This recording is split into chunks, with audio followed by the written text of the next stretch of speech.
I remember at times I would be doing group therapy with a group of psychotic patients, and I really had no idea of what to do with them. They would just be sitting around there. Some would be talking continuously, and the others would be zonked out, and so on. But I had several friends there who really were very involved, very passionate about psychiatry. So I went by them, and they said, well, why don't you take another 6 months? So instead of going back to neurology, I spent another 6 months, and at the end of that time, I decided, well, maybe I'll go back to neurology. I just don't dig psychiatry. And one of my friends, good friends, said, you know, your big reason, the reason you can't really understand what's going on is you haven't been analyzed. And I said, well, what does that have to do with it? And said, well, you know, you have these kind of personality problems, and when you're with these psychiatric patients, they stir up all kinds of unconscious conflicts, and that's why psychiatry is so aversive to you, because your id is bubbling all over, and you get into all your defenses, and the defenses prevent you from really understanding what's going on.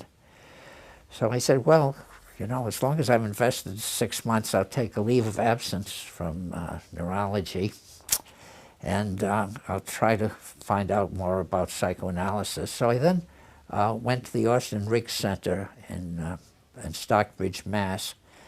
And I did not get analyzed there, but there was kind of an analytic atmosphere.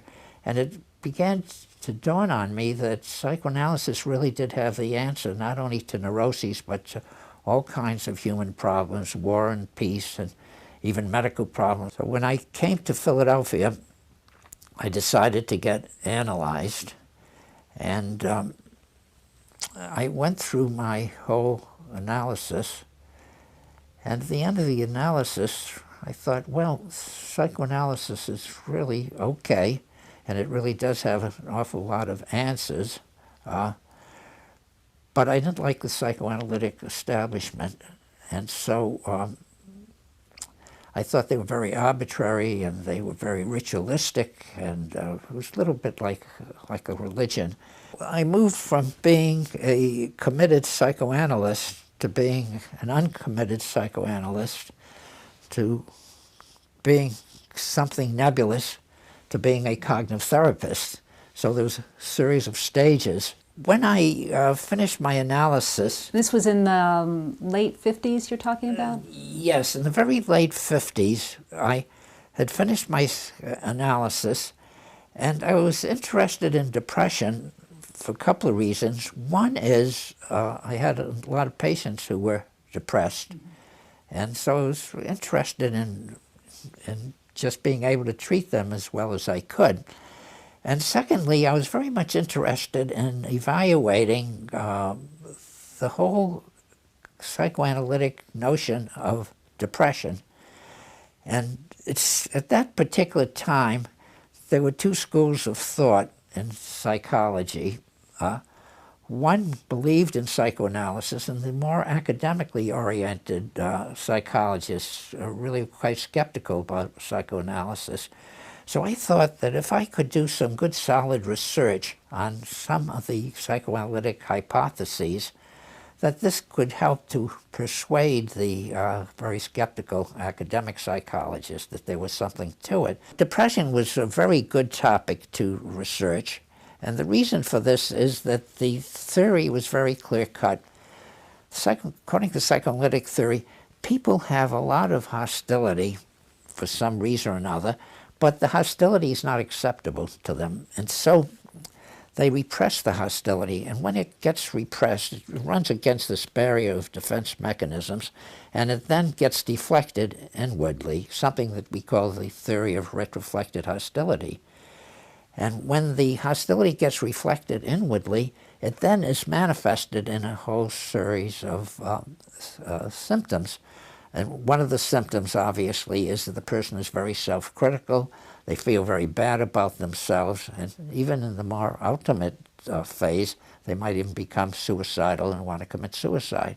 And this is all due to hostility against the self. And it made very good sense clinically, but the big problem was there was no independent evidence to support this. And where to look for support becomes the question. Well, it occurred to me that if I could look at the dreams of my depressed patients and compare these with the dreams of non-depressed patients, I could look for the evidence of a hostility in the dreams, and I could then get into the unconscious. As you know, the dreams are the royal road to the unconscious. Then when we looked at the dreams again, we saw that there was a peculiar feature of the dreams of the depressed patients, and that was that the depressed patient in the dreams was always the subject of some unpleasant occurrence, that they would be rejected, be abandoned, depreciated, desolated, diseased, whatever. And this seemed to be a current that ran through all of the dreams of the depressed patients. So Marvin and I talked about this, and then the light bulb flashed in my mind, and we thought, well, there's still the unconscious hostility, but the way it's showing up in the dreams is that the patient has a need to suffer. And the need to suffer is then being expressed in these negative dreams. But when we did these studies, they were nonverbal studies, experimental studies of various types, that far from having a need to suffer, the depressed patients would show a need for being reassured, for getting affection, for getting praise, and so on. And so if there was any motivation, it seemed from these other studies that the motivation was not to suffer, but to get positive reinforcement of some type. So when I then started to rethink this, it occurred to me that maybe I should take the dreams at the face value. And instead of seeing the dreams as being motivated by some unconscious drive, I could see the dreams as simply a representation of the way the patient perceives himself or herself and the way they perceive their experiences. And so I started to think, well, maybe there are certain thinking processes that are involved, and the thinking processes in the depressed patient take a negative turn.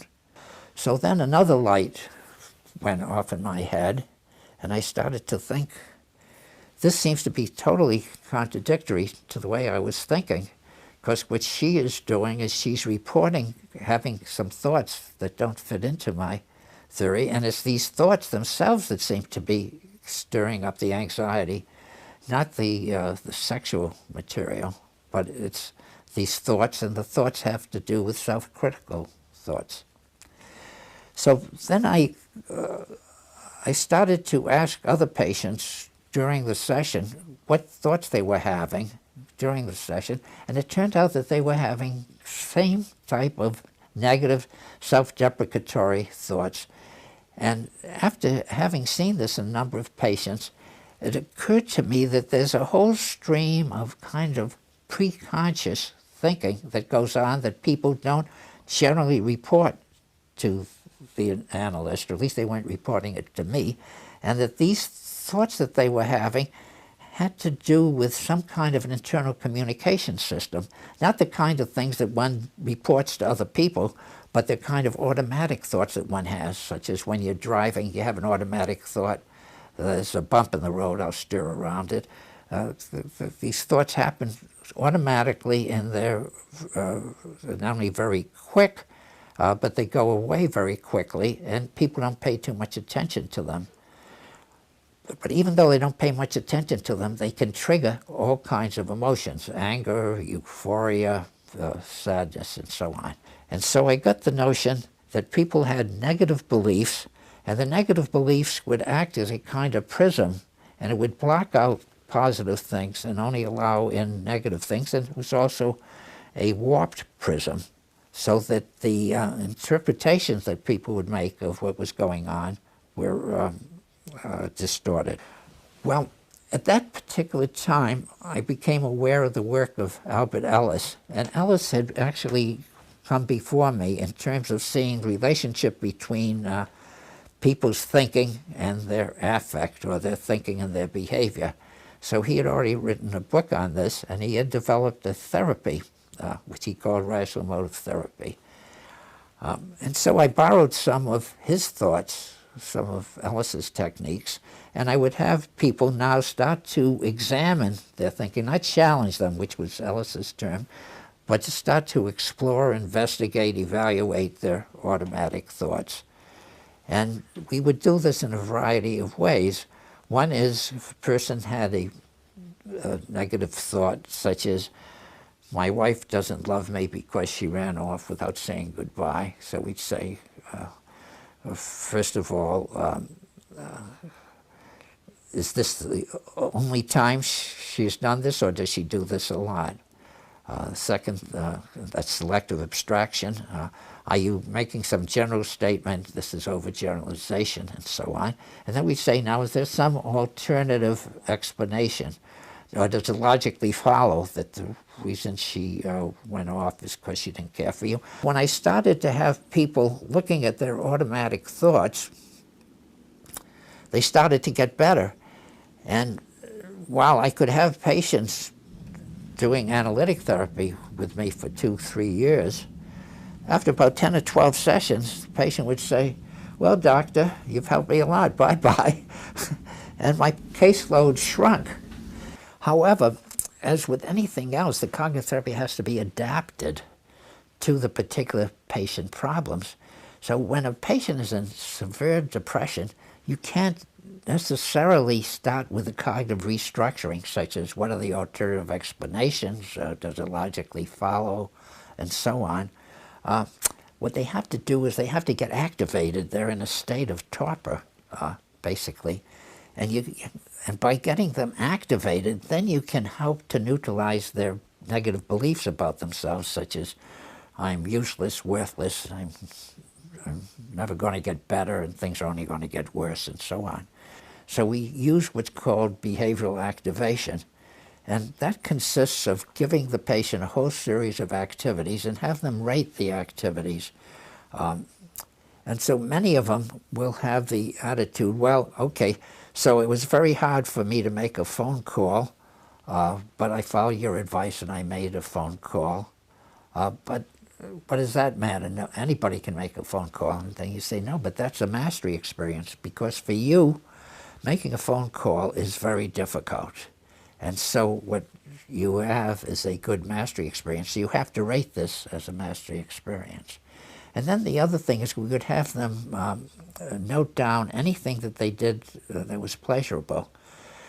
Ordinarily, if you ask a highly depressed patient if they had any pleasurable experiences during the week, they will say no. But as it happens, if they go hour by hour, they do have pleasurable experiences, but they don't remember them. And so what we try to do is to get this really indented into their minds, that they are having pleasurable experiences and that life is not as unpleasant as it seems.